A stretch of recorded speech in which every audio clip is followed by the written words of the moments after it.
Coming up on Look Today, well, Queensbury School District hosted a safety night with school officials and law enforcement, and we were there. Plus, the Saratoga County Fire Department has new equipment to combat oil fires, and I've got the details. And Code Blue sees a spike in visitors with the recent temperature drop. It's all ahead on Look Today.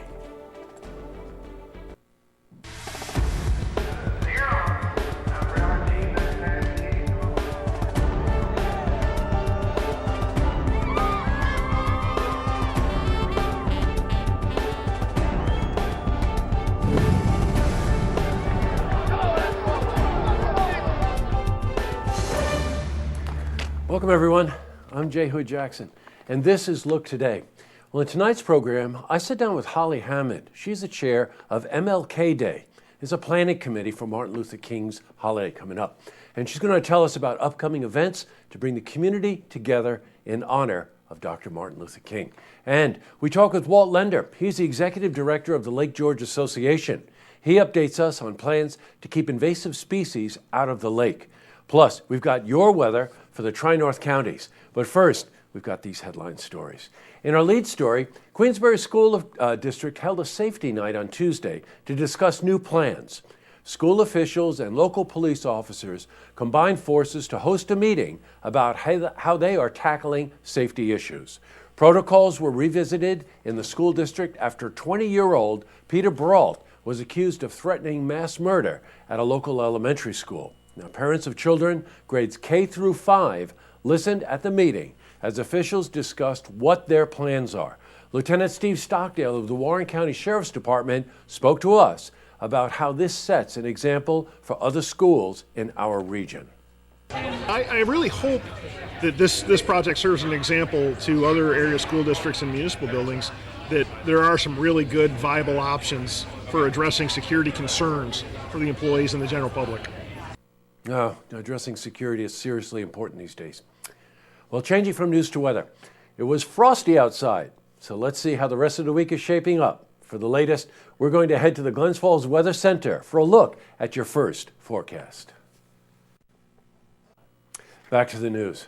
Well, Saratoga County obtained state-of-the-art equipment for fire departments in our region. Housed at the Malta Ridge Fire Department, a trailer is filled with foam, available for use by neighborhood counties as well. Now, this new tool will be helpful in responding to emergencies with crude oil or other flammable liquids, like spills on the highway or rail lines. The foam mixes with water and creates a blanket over the liquids to contain fire and prevent spreading. First responders can station the trailer and operate it remotely as a safety precaution if they need to. Well, Saratoga County is one of only 19 counties to have a foam trailer, with Albany being the next closest location.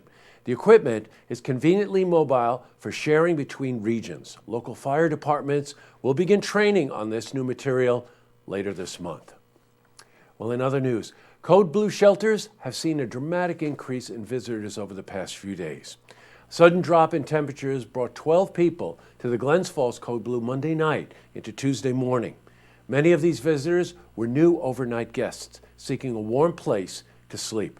Now, the shelter is scheduled to be open nightly at least until January 19. And also in the news, a Warren County Supreme Justice dismissed a lawsuit filed by town residents against Just Beverages. The lawsuit dealt with the company's extraction operations in Glens Falls. Citizens of the area were opposed to a route that the company's trucks were taking to and from their water property and packaging plants.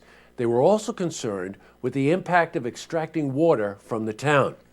Well, residents urged the town board and planning board to take a closer look at the environmental and community impact of the Just water extracting operations. The planning board argued that they considered public comments, hydrology, and engineering reports before they had made any decisions, and therefore the lawsuit was dismissed. Still to come, I've got an interview with Holly Hammond. She's the chair of MLK Day Planning Committee, and she's going to talk to us about a weekend full of events coming up to bring the community together in honor of Martin Luther King. It's really quite a compelling interview. Plus, we speak with Walt Lender. He's back. He's the executive director of the Lake George Association. He's going to update us on their work to keep invasive species out of the lake in the year to come. But first, if you see news happening, you want to share a story idea, or join us for an interview, give us a call on the hotline. The number is 798-8000.